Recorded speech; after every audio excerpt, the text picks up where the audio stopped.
আরামবাগ পৌরসভায় হচ্ছেটা কি? 11 দফা দাবি নিয়ে ডেপুটেশন দিতে গিয়ে ক্যাজুয়াল কর্মীরা হতভম্ব, ইও সাহেব নিজেও দিশাহীন। সরকার পরিবর্তনের পর আরামবাগ পৌরসভার চেয়ারম্যান, ভাইস চেয়ারম্যান, কাউন্সিলরদের 99% পৌর কার্যালয়ে এখন অনুপস্থিত। এক্সিকিউটিভ অফিসার বিমানকান্তি করকেই সামলাতে হচ্ছে সব কিছু। এদিকে দীর্ঘ বছর ধরে আরামবাগ পৌরসভার ক্যাজুয়াল কর্মীরা, দৈনিক চুক্তিভিত্তিক কর্মীরা সব দিক থেকেই বঞ্চিত হতে হতে দেয়ালে পিঠ থেকে গেছে। একের পর এক দুর্নীতির, ঔদ্ধত্যের, অনিয়মের অভিযোগ উঠে আসছে এই পৌর প্রশাসনের বিরুদ্ধে। বঞ্চিত দিশাহারা ক্যাজুয়াল কর্মীরা আজ আরামবাগ পৌরসভার ইও বিমানকান্তি করের কাছে ডেপুটেশন দিতে গিয়ে যা দেখলেন, যা শুনলেন, তা থেকে বুঝলেন ইও সাহেব নিজেই দিশাহীন। ইও সাহেব ক্যাজুয়াল কর্মীদের শুধু এটুকুই আশার আলো দেখালেন, অতি সত্বর পুরসুরার বিধায়ক বিমান ঘোষ ও আরামবাগ বিধায়ক হেমন্ত বাগকে নিয়ে পৌর কার্যালয়ে বিশেষ বৈঠক অনুষ্ঠিত হবে। তার আগে তিনি এই পৌরসভার বেশ কিছু বিষয়ে বর্তমান সরকারের সুনির্দিষ্ট দপ্তরে লিখিত আকারে সব কিছু জানিয়েছেন। তিনি চান আরামবাগ পৌরসভা দুর্নীতিমুক্ত হোক।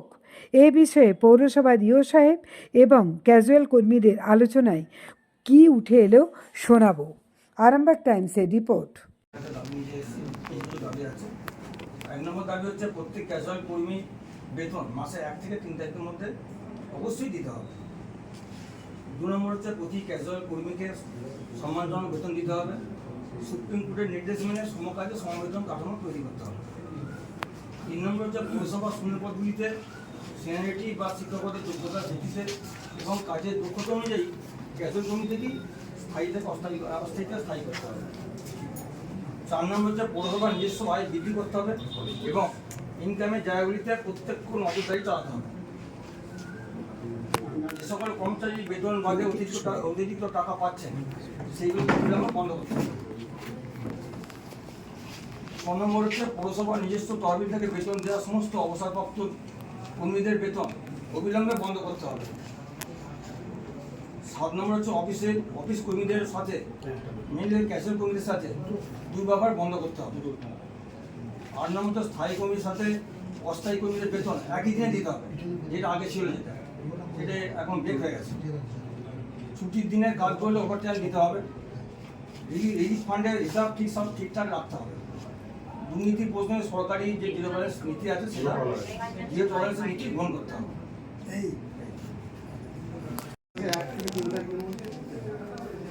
এটা আগে দেয়া হতো, এখন হচ্ছে না কেন? ফিনান্সিয়াল কন্ডিশন খারাপ। অ্যাকচুয়ালি ফিনান্সিয়াল কন্ডিশন কেন খারাপ হয়েছে এটা তো আমাকে জিজ্ঞেস করতে আচ্ছা আপনারা জানেন নিশ্চয়ই। আজকে আমার কাছে কেন এসছে? আগে তো আসেননি, কারণ আজকে উনি নেই, উনি অ্যাবসেন্ট আছে। উনি নাই স্যার, অভিভাবক আপনি আর সেই আমার কাছে। কিন্তু আমার কাছে শুধু পেনটাই আছে, বাকিটুকু কিন্তু ওনার কাছেই। তুমি বুঝতে পারছো তো? এবার এখন উনি আসছেন, এটা আপনারা নিশ্চয়ই স্বীকার করবেন। সব তো আমার কথাতে চলতো না। আর এটা হলো কেন হচ্ছে না? যদি যখন মিউনিসিপ্যালিটির আর্থিক অবস্থার উন্নতি হবে, চেষ্টা করে যাচ্ছি, তখন দেওয়া হবে। এখন বেশ কিছু ক্ষেত্রেই দেখা যায় যে পরিষেবা দেওয়া হচ্ছে কিন্তু বিনা পয়সা। আপনি বলুন, পরিষেবা বিনা পয়সা দেওয়া তো সম্ভব নয়। এখন একটা সরকার চলে গিয়ে আরেকটা সরকার এসছে, তারা সরকার এসছে কিন্তু আপনার মিউনিসিপ্যালিটির যে অ্যাডমিনিস্ট্রেশন তো চেঞ্জ হয়নি। সেই মানে উনি অ্যাকচুয়ালি নাম আসতে পারছে এখনো পর্যন্ত যেটা আমার। তো এবার আমার রোল কতটুকু, তবে আমি চেষ্টা করছি। তাহলে আমাদের তো মানে আমাদের কি তাহলে কি সারা জীবনে 10 তারিখ 12 তারিখ বেড়ে যাবে? আমি বললাম চেষ্টা করছি। আমি তো আন্দাজে কিছু বলতে পারবো না। কিন্তু চেষ্টা করছি। আপনি কি বলতে পারেন যে আমি বলে দিলাম আপনি না, না। 1 তারিখে চেষ্টা করবেন। আমি স্যার কমসে কম বেতনটা একসঙ্গে হোক। হ্যাঁ একসঙ্গে একসঙ্গে হাইকোর্টের সাথে হোক। আপনাদের দাবি দেওয়াটা যে যৌক্তিক সেটা আমি স্বীকার করছি, সেটা এ নিয়ে প্রশ্নই আসে না, সবাই বলবে। কিন্তু যে আজকে মিউনিসিপ্যালিটির আর্থিক অবস্থাটা কেন হয়েছে এটাও তো আপনাদের বুঝতে হবে। এর জন্য তো আমি দায়ী নই। সেটা ঠিক আছে, কিন্তু আমাদের তো আমরা চেষ্টা করব। আমাদের ক্যাজুয়াল কর্মী না, আমি আপনাদের তো এইটা বলতে পারবো না যে আমি 1 তারিখ থেকে 3 তারিখের মধ্যে দিতে পারবো। আমরা চেষ্টা আছে আমাদের যে আর্থিক অবস্থার উন্নতি হবে, সেটা হলে দিতে পারবো। এখন এই মুহূর্তে তাহলে সবাইকে একই সময় বেতনটা দিন দেন, চালু করুন সেটা। স্থায়ী অস্থায়ী একসাথে আপনি দিন। যেমন আগে এটা চালু ছিল। তাহলে 7 তারিখ পেলে ওরাও 7 তারিখে পাস। না, স্থায়ীদের একটা ব্যাপার আছে, সেখানে ওরা ওই ডিএলবি থেকে একটা টাকা পাচ্ছে, এখানেও তো স্যার 50%টাও তো দিতে হয়। 50% 50% দিতে হয়। সেটা প্লাস পেনশনাররাও পাচ্ছে। পেনশনাররাও পেনশনাররাও পেয়ে যাচ্ছে 1 তারিখে। কিন্তু আমরা পাচ্ছি না। এটা আমরা দাবি রাখলাম তো একটু বেতন নয়, এই পয়সার সংসার চলে না, সেটা আমি জানি। আমি তো এই মিউনিসিপ্যালিটিতে ছিলাম না কোনোদিন, আমি এখানে ছিলাম কোনোদিন এই ধরনের সিচুয়েশন দেখিনি। একটা ডেইলি রেটেড ওয়ার্কারেরও ইনকাম গভর্নমেন্ট অফিসে এখান থেকে বেশি। ঠিক আছে, সেটা যদি আর্থিক অবস্থার উন্নতি হয় তাহলে একটা সম্মানজনক একটা ইয়েতে যাবে। সবটাই যদি, তবে চেষ্টা আমরা করছি। 3 নম্বর হচ্ছে যেটা আপনারা বলছেন, শূন্য পদে সিনিয়রিটি ও শিক্ষাগত যোগ্যতার ভিত্তিতে এবং কাজের দক্ষতা অনুযায়ী ক্যাজুয়াল কর্মীদের স্থায়ীকরণে উদ্যোগ নিতে হবে। এবার এইভাবে নিয়োগটা কে করেছে? এই যে আজকে নিয়োগগুলো হয়েছে, নিয়োগটা কে করেছে নিশ্চয়ই আপনারা জানেন, হ্যাঁ সবাই সব জানে। জানি চেয়ারম্যান। আমার মুখ দিয়ে তো না আমি বললে তো কোনো এক্সট্রা লাভ পাবেন না, তাহলে আমি বিতর্কে যাব। কিন্তু কি করে এই আপনার যেগুলো প্রসিডিওরটা ডিওসিতে স্যার 500 এনগেজমেন্ট কি করে ইনভলভমেন্ট হয়েছে মানে ডিওসিতে মানে সব এক্সিকিউটিভ অফিসার, ফিনান্স অফিসার কিছু নয়। আসল হচ্ছে চেয়ারম্যান যা বলবে তাই করতে হবে। আমাকে বলে গেছে, তখন আমি বলেছি তাহলে আমাদের কেন পাঠানো হচ্ছে? আর্থিক কোনো অব্যবস্থা হলে সেটা দেখার জন্যই হচ্ছে এক্সিকিউটিভ অফিসার আর ফিনান্স অফিসার। তারপরে সেই ব্যক্তি আর কিছু বলেননি, আমি নামটা বলছি। এরপরে হচ্ছে পৌরসভার আর শিক্ষাগত যোগ্যতা তো দেখা হয়নি,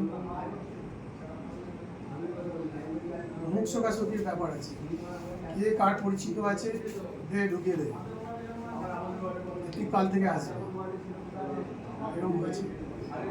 এখানে হওয়া উচিত যেটা সেটা হয়। 4 নম্বরে যেটা পৌরসভার নিজস্ব আয় বৃদ্ধি করতে হবে, ইনকামের জায়গাগুলি প্রত্যেকের নজরদারি চালাতে হবে। এই বিষয়টায় এখানে পৌরসভা তো চেষ্টা করছে। আগেকার নিয়ম কি ছিল, মানে আগের সরকারে যে সেবা দিয়ে যাও তোমরা, কোনো পয়সা নেওয়া যাবে না। যাই হোক, অনেক প্রসেসিস্টে আমরা ওদেরকে দিয়ে চালু করে পড়ানো হয়েছিল যে গার্বেজ কালেকশনের একটা ফি মাসে 10 টাকা করে দেয়। সেইটা কালকে আমি একটা মিটিংয়ে গিয়েছিলাম, অনারেবল চিফ মিনিস্টার মিটিংয়ে ছিলেন, সেইখানে সুগার একজন ডেপুটি ডিরেক্টর আমাকে ফোন করলেন, আমার সাথে উনি কথা হলো, হতে হতে উনি জিজ্ঞেস করলেন আপনারা গার্বেজ কালেকশন ফিটা নিচ্ছেন তো মাসে, প্রতি মাসে পার ফ্যামিলি 10 টাকা করে? তাহলে হ্যাঁ নিচ্ছি। পরে আমি জানলাম যে আমাদের এসআই ম্যাডাম বললেন না, ওটা তো বন্ধ হয়ে গেছে। বন্ধ হয়ে গেছে? আমি বললাম কী করে বন্ধ হলো? আমি তো জানি না। আমি যে ওনাকে বললাম হ্যাঁ নিচ্ছি, যে না একজন কাউন্সিলর বলেছেন ওটা বন্ধ করে দাও, চেয়ারম্যান বলছে ঠিক আছে তাই। তো আজকে আমি ওই ইয়ে থেকেই বলেছি, জিজ্ঞেস করেছি এটা কেন বন্ধ করা হলো। তখন ওনাদেরই একজন বললেন যে লিখিত কোনো ইয়ে না থাকলে তো বন্ধ করার কথা নয়, যাই হোক কাল থেকে যাতে চালু হয় সেই ব্যবস্থা আমি বলেছি। এইরকম যদি মানসিকতা হয় যে আমরা পরিষেবা দেবো অথচ কোনো পয়সা নেবো না, তাহলে পরিষেবাটা দেবো কী করে? এই যে একটা জেসিবি সারাতে হচ্ছে, এর পেছনে লাখখানেক টাকা খরচে, তারপরে এই যে এতজন নির্মল বন্ধু, নির্মল সাথী, আরও লেবার আছে, এদের খরচাগুলো কে দেবে? সরকার তো সব কিছু দেয় না, তাহলে তো আমাদের তো পরিষেবার একটা, তার জন্য একটা তো ফি নিতে হবে।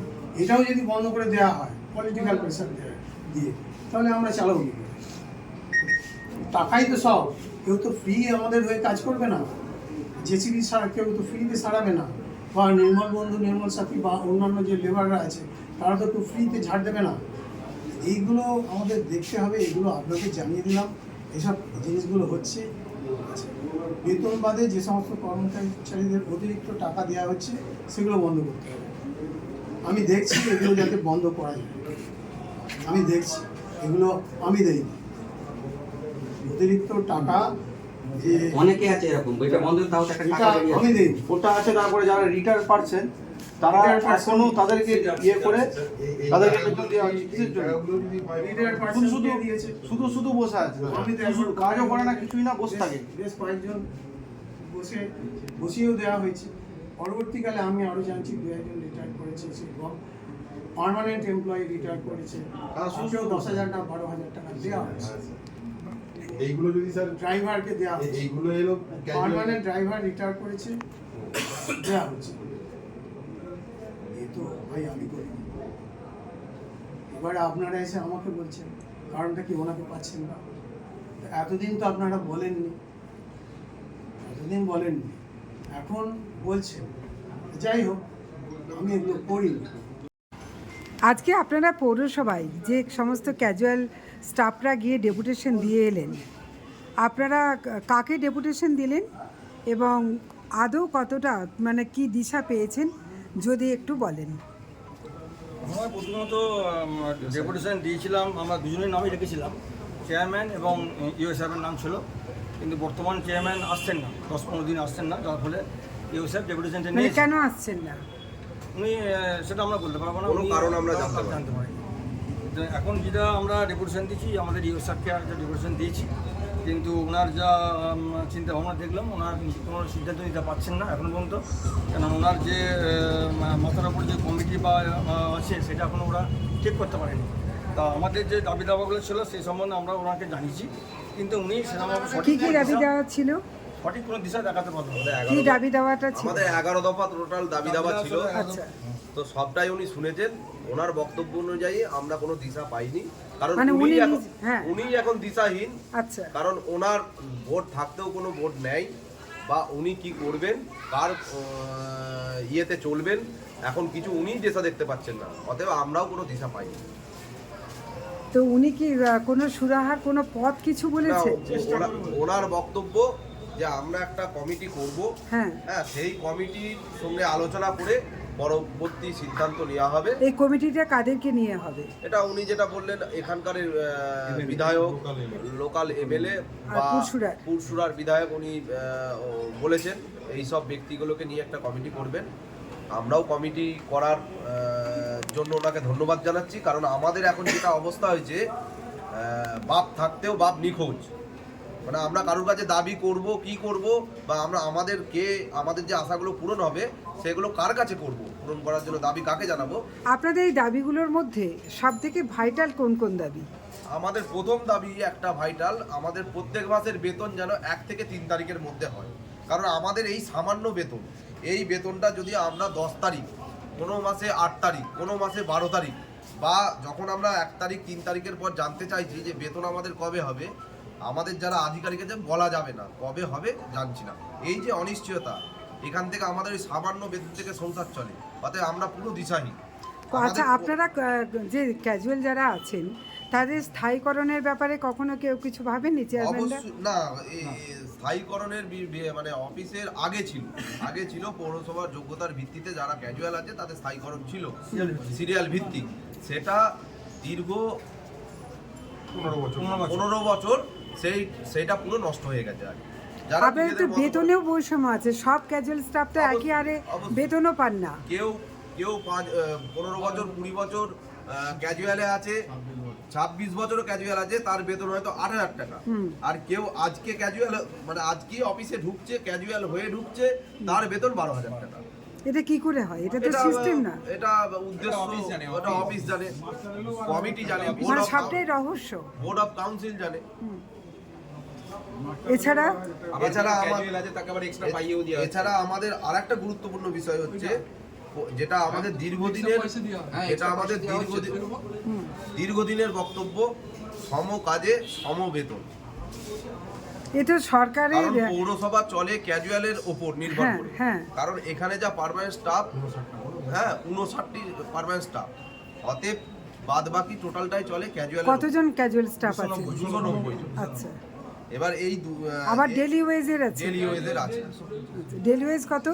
125। আচ্ছা, অতএব আর আপনাদের ইচ্ছা মতো বসিয়ে দেওয়া তো হয়? হ্যাঁ অবশ্যই, কর্তৃপক্ষের বিরুদ্ধে আমরা যদি কোনো বলতে যাই তখনই আমাদেরকে এদিক ওদিক এমনকি বসিয়ে দেওয়া এটাও হয়। হয়েছে কিছু বলতে গেলে তার পরিপ্রেক্ষিতে গালিগালাজও চেয়ারে বসে উনি করেছে, যার ব্যক্তিগত ভুক্তভোগী আমি। আর যে গালিগালাজ মানে শত্রুকেও কেউ করে না, এরকম গালিগালাজ শুনতে হয়েছে। এছাড়া আরো মানে আছে। মোট 11 দফা আপনারা দাবি জানিয়েছেন। দুর্নীতি প্রশ্নে সরকারি নিয়ম মতো আমরাও জিরো টলারেন্স নীতি গ্রহণ করতে বলেছি, যাতে আমাদের পৌরসভা কোনো দুর্নীতি, কারণ এতে আমাদের পৌরসভা যেমন দুর্নাম হচ্ছে, আমরাও দুর্নামের ভাগিদার হচ্ছি। অতএব যেন দুর্নীতি না হয় সেই প্রশ্নে ডিও সাহেবকে পদক্ষেপ নিতে বলেছি। কোনো প্রত্যেকটা ডিপার্টমেন্টকে যেন সেইভাবে নির্দেশ উনি দেন। হ্যাঁ, আর রিলিফ ফান্ড যেটা, তার হিসাব প্রকাশ্যে আনতে হবে, এটাও আমরা বলেছি। আর রিলিফ ফান্ডের টাকা নিয়েও তো একাধিক দুর্নীতির অভিযোগ আছে। অবশ্যই সেটা তো আমরা জানতে পারছি পরবর্তীকালে, কিন্তু এটারও সঠিক হিসাব রাখতে হবে আর প্রকাশ্যে আনতে হবে। আর পৌরসভার আয় তো বাড়াতেই হবে, নাহলে আমাদের এই বেতনের সিস্টেম পরিকাঠামো চলবে না। বলুন, পার্মানেন্ট স্টাফদের। আচ্ছা, আরেকটা যেটা আছে, আমাদের ছুটির দিনে ওভারটাইম আমরা করি, সেই ওভারটাইমের বেতন কিন্তু আগে দিলেও বিগত 2-3 বছর সেটা পুরোপুরি বন্ধ হয়। দেবো করে 3 বছর আজকে কেটে গেল। কিন্তু খাটিয়ে নেওয়া হয়। হ্যাঁ, খাটিয়ে নিয়ে আছে, খাটিয়ে মানে গাধা গরুর থেকেও বেশি খাটতে হচ্ছে আমাদের, গাধা গরুর থেকেও বেশি খাটতে হচ্ছে। একটা টাইম গেছে এই ইলেকশনের আগে আপাস কাজ যারা করেছে, আমি যেহেতু করেছি সেই জন্য আমি আমার বক্তব্যটা বলছি, মানে গাধার থেকেও বেশি পরিশ্রম করেছে। তারপরে কি হলো, যেই কাজ উদ্ধার হয়ে গেল, তারপর কিন্তু সেই সম্মানজনক কথাবার্তা আমরা পাইনি। আমাদের ক্যাজুয়াল স্টাফেরাই করে, তারপরেও আমরা কোনো রকম সম্মানজনক আশা রাখতে পারি না। এবং আপনাদের তো আমি যেটা শুনেছি যে প্রতি মুহূর্তে নাকি এটা বলা হয় কাজ ছেড়ে দাও, যদি পছন্দ না হয় কাজ ছেড়ে দাও। এই কারণেই আজ আমাদের 290 জন ক্যাজুয়ালের মধ্যে কয়েকজনকে দেখতে পাচ্ছে, বাকিরা হয়তো ভয়ে সেই কারণে আসছে না যে তাদেরকে কাজ থেকে বসিয়ে দেওয়া হবে, কারণ তাদেরও পেটের ভাতটা তাদের নষ্ট হয়ে যাবে। এই কারণেই দেখেছি তখনই আমাদেরকে বলেছে না পোষালে ছেড়ে দাও, এর থেকেও বাজে ভাষা বলেছে। মানে পেনশনার যারা আছে, অনেক কর্মী তারা রিটায়ারমেন্টের পর পেনশন পায়, তাদের বাড়িগুলো ফ্যামিলিগুলো কীভাবে চলছে, দিনের পর দিন আমাদের অফিসে কিন্তু তাদের পেনশন দেওয়া হচ্ছে না। কিন্তু এমনও তো শুনেছি যে যারা এমনও অনেক পেনশনার আছেন যাদেরকে এক্সট্রা টাকা দেওয়া হচ্ছে। এক্সট্রা তাদেরকে মাইনে দিয়ে অফিসে বস করে রেখেছে। আর যারা ধরুন আমাদের স্টাফেরা মারা গেছে, সেসব পরিবারগুলো তাদের স্ত্রীগুলো এসে অফিসে বসে ধর্ণা দিয়ে বসে আছে। আজকাল করে তাদের পেনশনগুলো চালু করছে না অফিস। দীর্ঘ 10-12 বছর আছে এরকম। এর মধ্যে আমাদের একটা স্টাফ আছে এর মা 16 বছর হয়ে গেল কোনো পেনশন পায় না অফিসে। 16 বছর হয়ে গেছে? 16 বছর হয়ে গেছে অফিস কোনো পেনশন চালু করার কোনো গল্পই করে না। এটা তো কোনো সিস্টেমই হতে পারে না। সিস্টেম মানে তাদের কাগজের কি প্রবলেম আছে সেটা অফিসকে দেখতে হবে যে কিভাবে কি কাগজ। তার মানে বামফ্রন্টের আমল থেকে তিনি রিটায়ার করেছেন, তারপর তৃণমূল গেল, আবার বিজেপি এলো, তিনি মারাও গেছেন। মারা গেছে। আচ্ছা, মারা গেছেন। তার কোনো টাকা পাননি আপনারা? সেই চেয়ারম্যান বলে করেছে, এই চেয়ারম্যানও সেই একই তাদেরকে ই করছে, তাদের সংসার চলবে তারা। আপনার তো শুনেছি নানান সমস্যা। হ্যাঁ, 14 বছর আগে মারা গেছে।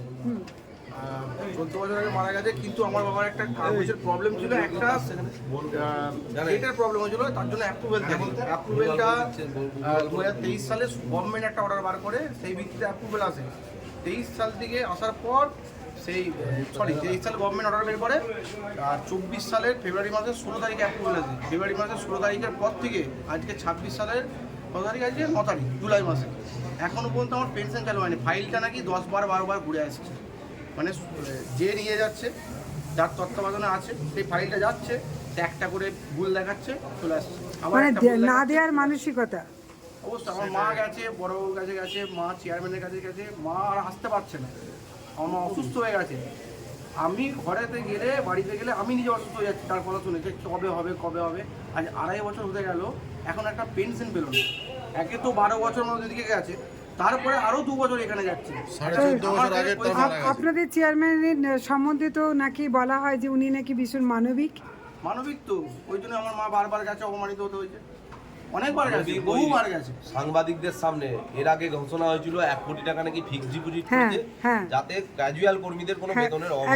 একদমই। কিন্তু এখন তো পুরো 1 কোটি টাকা, 1 লাখ টাকাও যদি রেখে যেত তাহলেও জানতুম যে হ্যাঁ রেখে গেছে। তার মানে একটা পৌরসভাকে পুরো মানে নিঃস্ব করে দিয়ে গেছে। আরেকটা বলছি, ইপিএফ নিয়েও একটা ধোঁয়াশা তৈরি করে দিল। হঠাৎ তারপরে দেখতে পাচ্ছি ইপিএফ নিয়ে মানে পৌরসভা কেস করতে গেছিল, সেটা আমাদেরই অফিসের একজন স্টাফ উদ্দেশ্য প্রণোদিতভাবে এই কেসটা করতে চেয়েছিল।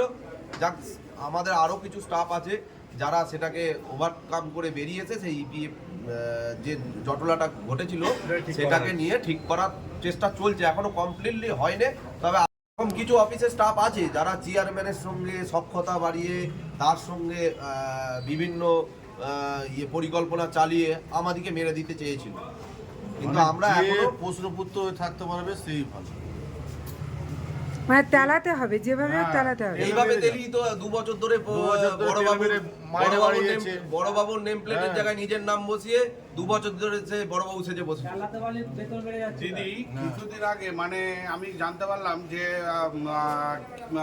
মাস্টার রোলে তার ঢোকার কথা, এবং শেষ পর্যায়ে সে কিন্তু ক্যাজুয়াল স্টাফ হিসাবে মানে ক্যাজুয়ালদের বেতনের থেকে বেশি বেতন তুলছে, এবং সে অজ্ঞাত কারণে সে একজন মহিলা, আমি নাম বলছি না, মানে যারা দীর্ঘদিন 14-15 বছর এখানে ক্যাজুয়াল স্টাফ, তাদের থেকে বেতন বেশি তুলছে হঠাৎ করে 1 বছর তুলে, এবং ক্যাজুয়াল খাতায় সে নাম তুলেছে, সে সাইন হচ্ছে তার। কেউ কেউ সঠিক টাইমে নাকি আপনার এখানে আসেন না। সেটা তো একবার চলছে, সেগুলো তো চলছে, সেগুলো চলছে, সেগুলো কি ওভারকাম হবেই, সে তো আপনাকে বললো বায়োমেট্রিক আসছে, সেগুলো হবে।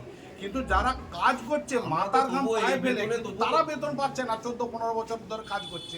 হঠাৎ করে 1 বছর আছে, তারা টাইমে আসে না, তারা মানে হয়তো মাসে 20 আত্মা দিনও তার আসে সাথে না। সম্পর্ক করে, কোনো একটা অশরীরী আত্মা তার সাথে সম্পর্ক করে সেই জিনিসগুলো বেতন মানে ইয়ে করা। ক্যাজুয়াল কর্মীরা এক প্রকার বলতে গেলে ক্যাজুয়াল কর্মীরা এই আমাদের অফিসটা চালাচ্ছে। এমন কোনো ক্যাজুয়াল কর্মী আছে বিভিন্ন বিভাগে চালাচ্ছে ওরা, পার্মানেন্ট স্টাফের থেকেও ক্যাজুয়াল কর্মীদের কোনো অংশেই কম কাজ করছে না। মানে এতগুলো ক্যাজুয়াল কর্মী, তাদের কোনো ভবিষ্যৎকে রাখা হচ্ছে না। যারা ডেলি ওয়েজে, তাদের কোনো ভবিষ্যৎ নেই, অথচ তারাই সব কাজটা গোটা পৌরসভাটাকে চালাবে। বেশিরভাগ কাজটা তারাই করে, ক্যাজুয়াল স্টাফের দিয়েই করা হয়। 59 জন পার্মানেন্ট স্টাফ আছে, আর 290 জন হচ্ছে ক্যাজুয়াল স্টাফ আছে। সেখানে পুরো আমাদের অফিসটা ক্যাজুয়াল কর্মী দিয়েই পরিচালিত হচ্ছে। আমরা ভবিষ্যৎ কিছু পাচ্ছি না। পৌরসভার ভবিষ্যৎ আমরা দেখে দিচ্ছি, কিন্তু আমাদের নিজেদের ভবিষ্যৎ বলে আমরা কিছু খুঁজে পাচ্ছি না। জ্যোতিষ জগতে অদ্বিতীয় ডক্টর অঞ্জন শাস্ত্রী, আপনার উজ্জ্বল ভবিষ্যতের একমাত্র দিশারি। Call for booking 7477886099 or log in www.anjanshastri.com। Download করুন আমাদের exclusive mobile app astro Anjan.